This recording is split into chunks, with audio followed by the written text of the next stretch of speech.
नमस्कार मित्रांनो, आज आपल्याला KPIT टेक्नॉलॉजीज लिमिटेड या स्टॉकबद्दल थोडी माहिती जाणून घ्यायची आहे. सध्या हा स्टॉक BSE वरती 71 रुपयाला ट्रेड होतोय आणि NSE वरती 71.05 म्हणजे फक्त 5 पैशाचा डिफरन्स आहे सध्या.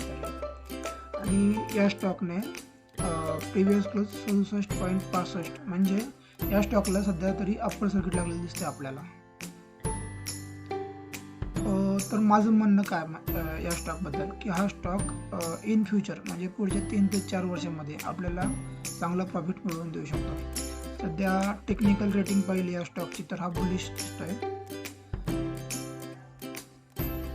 आणि हा जो स्टॉक आहे याची मार्केट कॅप जी आहे ती 1946.42 कोटीची आहे, म्हणजे जवळपास हा चांगला स्टॉक आहे. बुक व्हॅल्यू 37.57 रुपयाची आहे. डिव्हिडंड 10% देते हा स्टॉक. इंडस्ट्री पी जो प्रॉफिट अर्निंग रेशिओ जो आहे इंडस्ट्रीचा तो 23.10 आहे, म्हणजे IT सेक्टरचा. अर्निंग पर शेअर म्हणजे 5 रुपये 9 अर्निंग पर शेअर या स्टॉकचं 5 रुपये 9 पैसे आहे. या स्टॉकची कम्युनिटी सेंटिमेंट पाहायला गेलं तर 100% लोक बाय करायचं म्हणतात. हा स्टॉक बाय करायचा सल्ला देत आहेत आपल्याला. तर आपण काय करूया, ह्या स्टॉकची जी साईट आहे त्याच्यावरती जाऊया आणि पाहूया काय इन्फॉर्मेशन मिळते का. हा स्टॉक आपल्याला ऑटोनॉमस ड्रायव्हिंग म्हणजे जे ड्रायव्हरलेस गाड्या ज्या असतील फ्युचरमध्ये येणाऱ्या त्याबद्दल सॉफ्टवेअर प्रोव्हाइड करणारी कंपनी दिसते.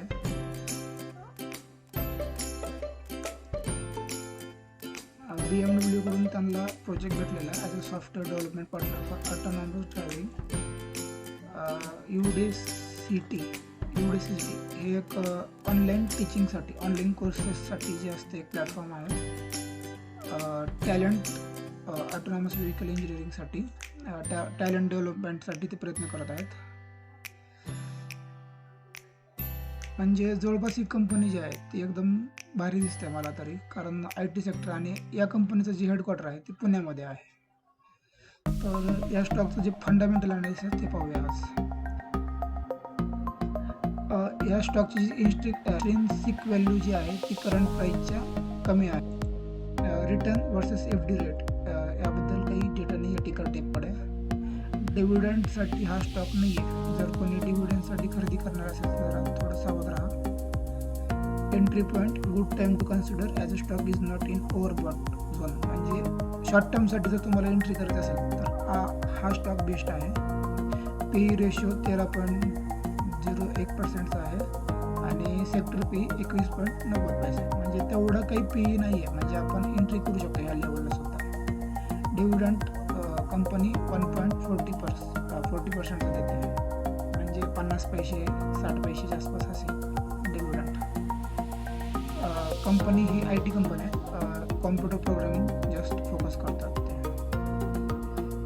तर फायनान्शियल ट्रेड बघितला याचा तर 2018 मध्ये नव्हती ही कंपनी स्टॉक मार्केटमध्ये. ती बिर्ला सॉफ्टवेअर कंपनीसोबत टाईप होती. त्यांच्यापासून स्प्लिट होऊन ही कंपनी सध्या सेपरेट बिझनेस करते.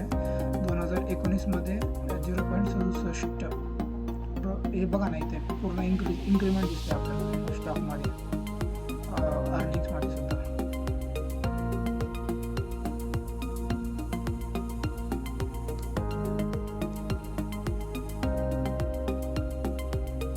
नंतर याचा होल्डिंग ट्रेंड पाहिला आपण तर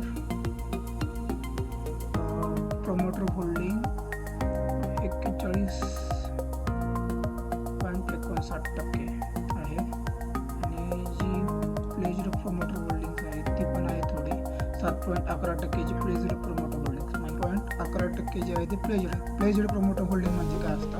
या कंपनीमध्ये म्युच्युअल फंडची होल्डिंग 10.30%. म्हणजे हा स्टॉक खरंच खूप भारी वाटतं मला तरी, कारण म्युच्युअल फंडवाल्यांपाशी जे फायनान्शियल मॅनेजर्स असतात त्यांनी खूप ॲनालिसिस करून हा स्टॉक सजेस्ट केलेला असतो बाय करण्यासाठी. सो म्युच्युअल फंड होल्डिंग एकदम ग्रीन झोनमध्ये आहे, खूप चांगली होल्डिंग आहे.